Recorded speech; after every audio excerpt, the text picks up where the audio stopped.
Bonjour, poursuivons et terminons aujourd'hui notre cours sur le réchauffement climatique actuel, sur ses effets et sur ses réponses. Et là, nous allons parler précisément des réponses. Nous avons vu lundi dernier que ces réponses étaient politiques, donc qu'elles nécessitaient une prise de décision politique qui était basée sur des faits scientifiques, mais qui n'est pas dictée par les faits scientifiques. Cette réponse que l'on peut avoir aux effets du changement climatique va être déclinée en deux parties, l'atténuation et l'adaptation.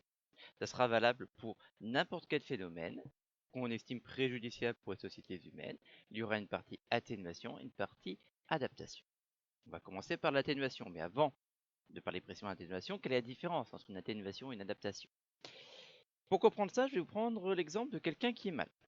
Il possède une maladie, et cette maladie est provoquée par des bactéries. Ces bactéries font tout un tas d'effets préjudiciables à l'organisme, et notamment, ça vous provoque de la fièvre. Important. Pour répondre à cette maladie, va avoir deux parties de réponse.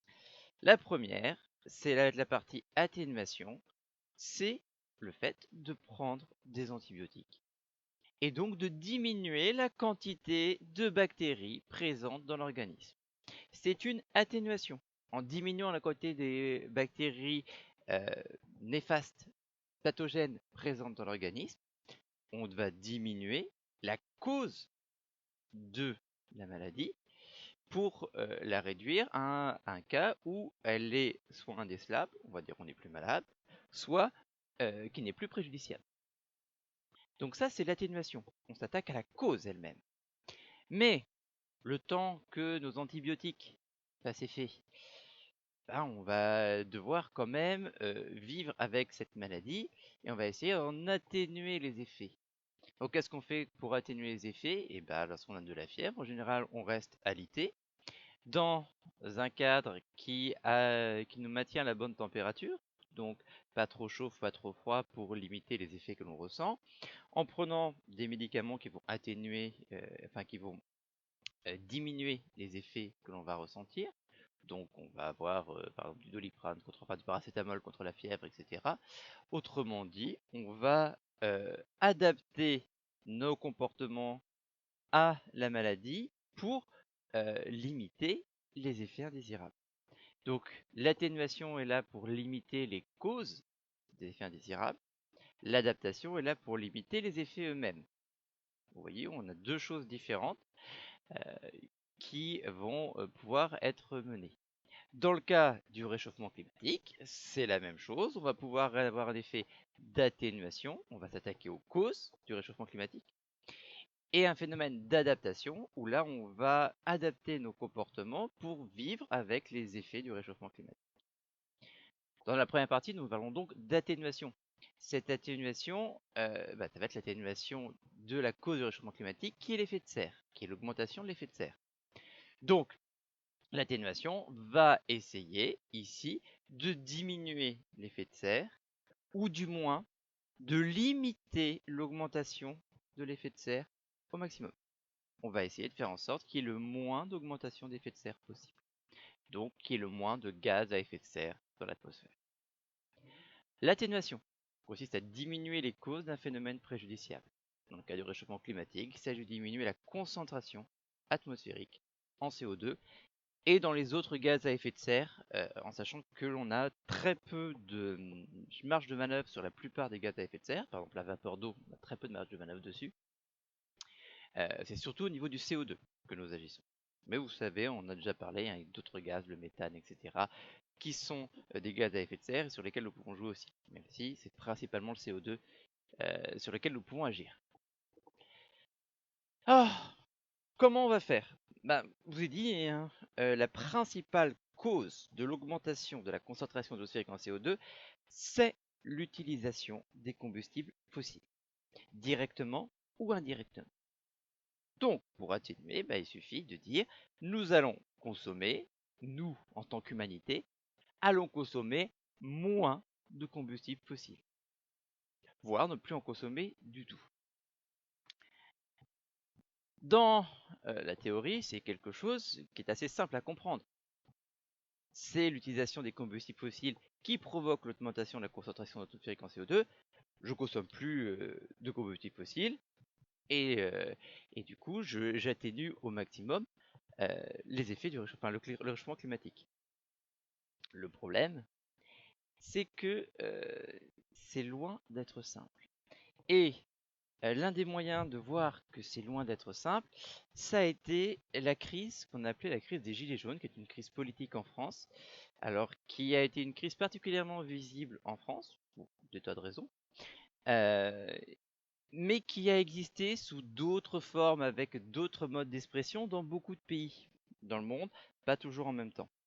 Cette crise des Gilets jaunes est une crise complexe, hein. Il n'y a pas que le réchauffement climatique qui est derrière, mais le point de départ, le point de cristallisation de cette crise des Gilets jaunes, donc une vague de protestation politique, ça a été des mesures qui voulaient être prises, qui n'ont pas été prises, pour lutter contre le réchauffement climatique.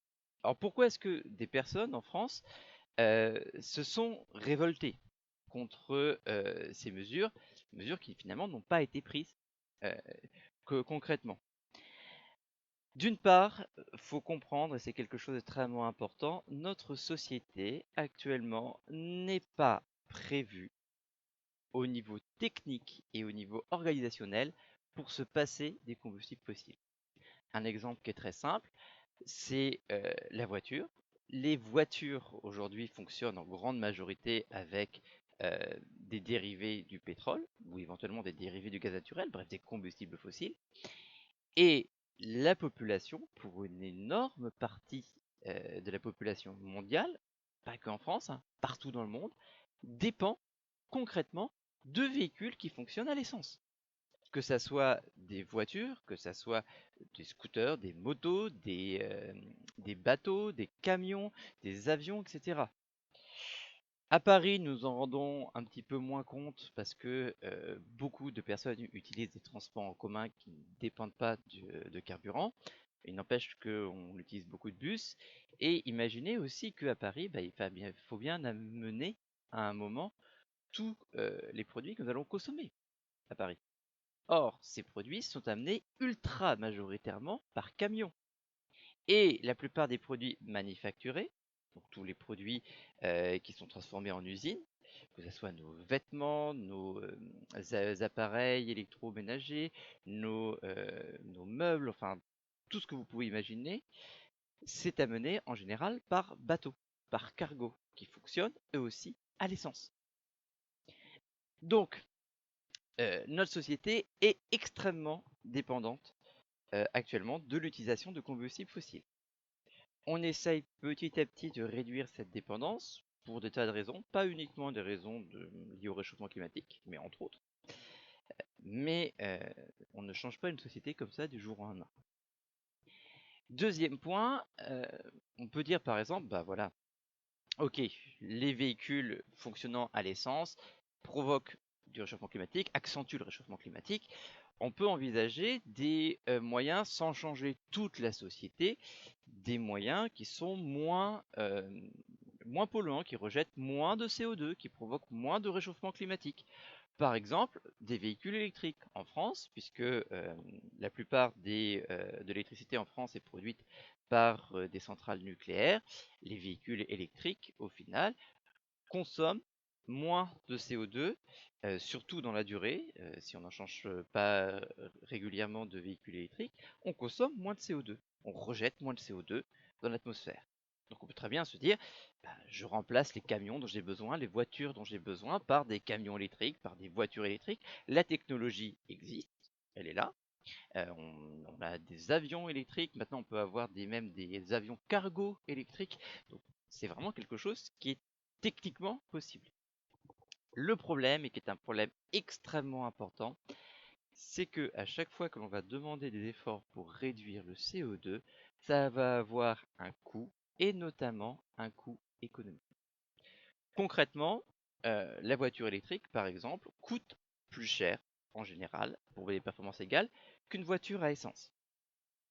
De plus, si je décidais aujourd'hui, je deviens président de la République et j'impose le fait qu'on ne vende plus de véhicules à essence et uniquement des véhicules électriques. qui est quelque chose qui pourrait se faire, hein, qui a été envisagé. Les projets de loi ont été envisagés, n'ont jamais été déposés à l'Assemblée nationale, mais ils ont été envisagés, ils ont été écrits pour cela. Ça coûterait de l'argent, non seulement parce que les véhicules seraient plus chers, mais également parce que ça forcerait les gens à changer de véhicule, ce qui a un coût pour ces personnes, et parce que actuellement, les bornes électriques ne sont pas non plus installées partout sur le territoire de manière efficace. C'est en train d'être fait, hein, il y a d'énormes efforts actuellement qui sont faits à la fois par le gouvernement français et par les fournisseurs d'énergie pour installer des bornes électriques un petit peu partout sur le territoire français, mais c'est quelque chose qui doit être fait, c'est quelque chose qui a un coût, qui coûte à l'État plusieurs milliards d'euros par an. Or, ces milliards d'euros, c'est des milliards d'euros qui ne sont pas injectés pour aider l'économie, pour les armées, pour l'éducation, pour la santé, etc., etc. Autrement dit, on va prendre économiquement de l'argent pour aider à changer l'économie actuelle. On a vu un enseignement scientifique, hein, ceci s'appelle la transition écologique. La transition écologique est quelque chose qui a un coût. Parfois, le coût est économique, mais ne se voit pas. Par exemple, si je demande à quelqu'un de consommer moins, d'acheter moins pour limiter le réchauffement climatique, ce qui est une chose qui se demande, hein, qui est tout à fait logique et qui a d'excellents résultats en termes de lutte contre le réchauffement climatique, on va ici se poser un problème de la baisse du niveau de vie ressenti. Si une personne n'a plus que 2 tenues à la place de 24, cette personne va avoir l'impression d'avoir baissé en niveau de vie.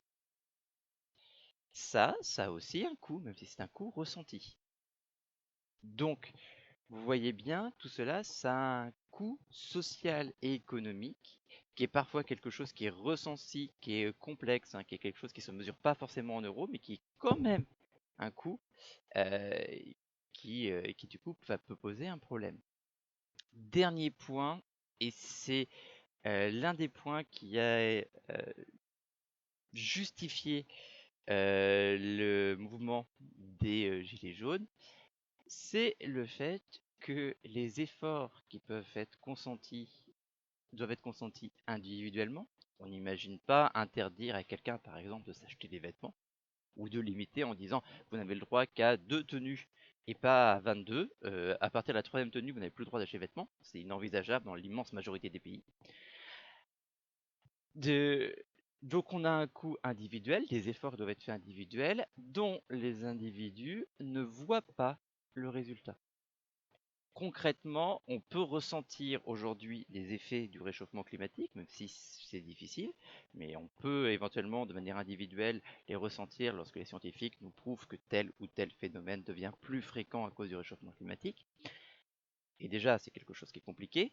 En revanche, les efforts consentis individuellement ne se voient pas individuellement, ils ne se voient que statistiquement.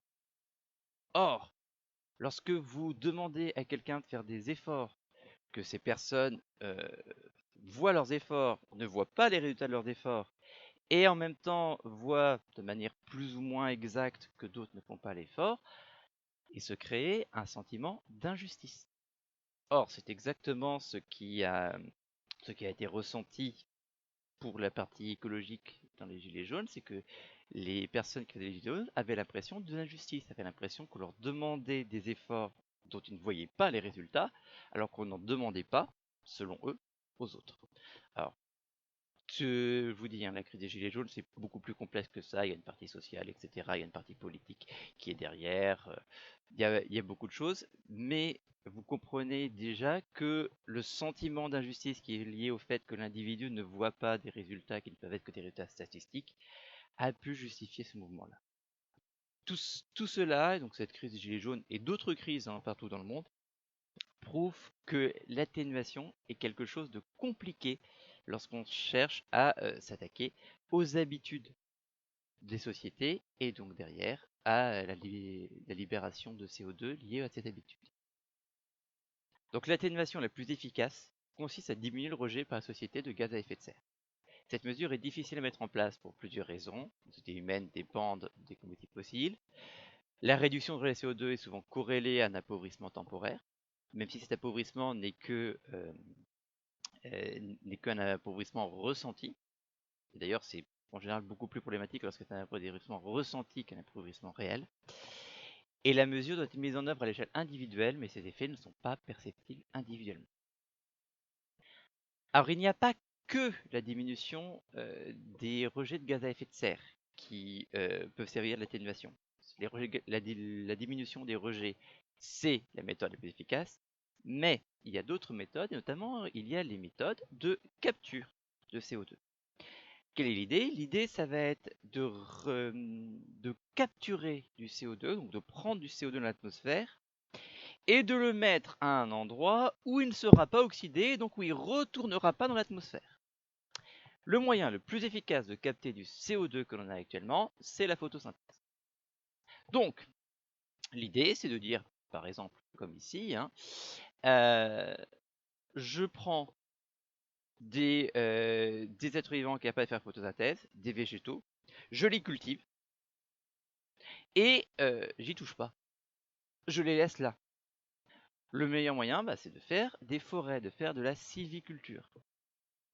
On peut également envisager de faire des champs agricoles dans lesquels on produit la matière organique, donc qui prend du CO2 de l'atmosphère, et d'enfouir ces êtres vivants une fois qu'on les a récoltés.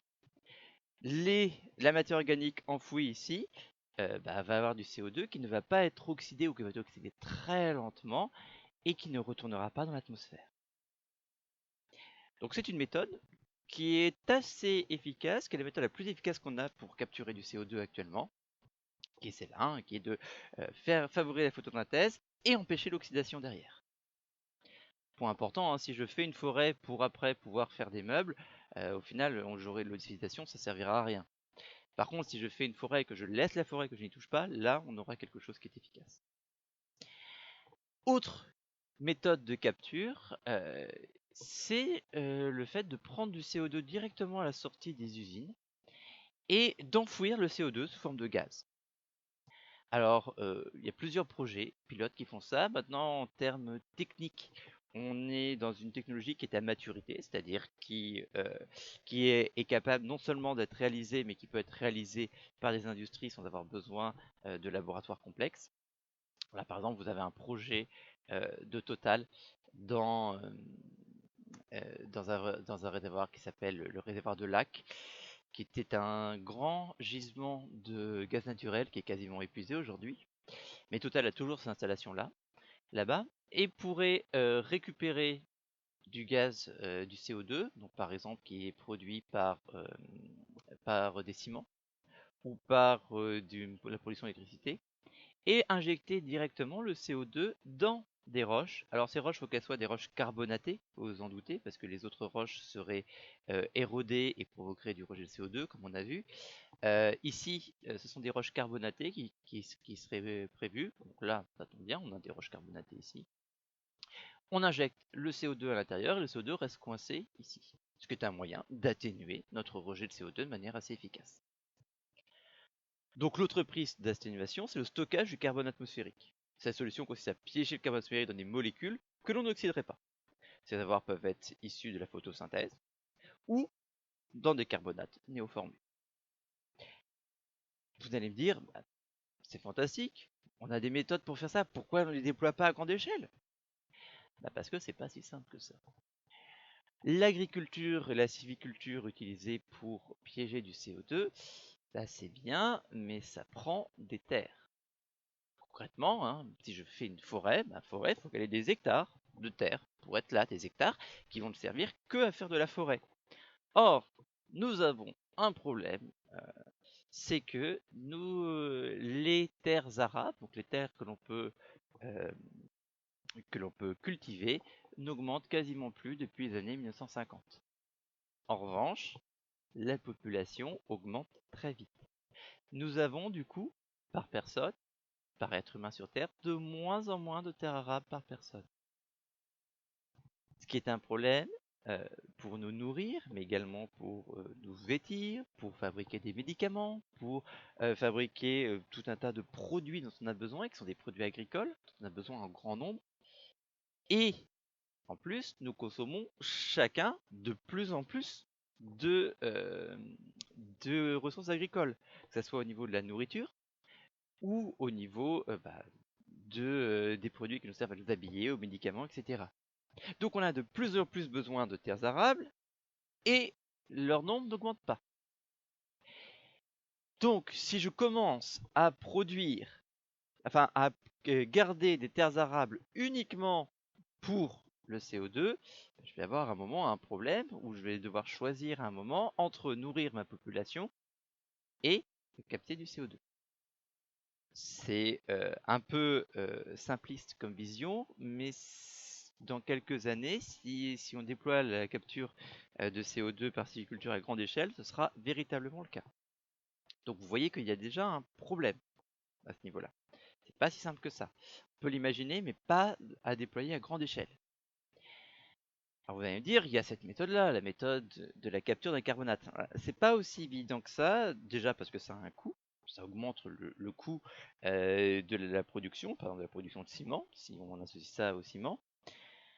Et le problème aussi, c'est qu'il y a des risques de fuite de CO2.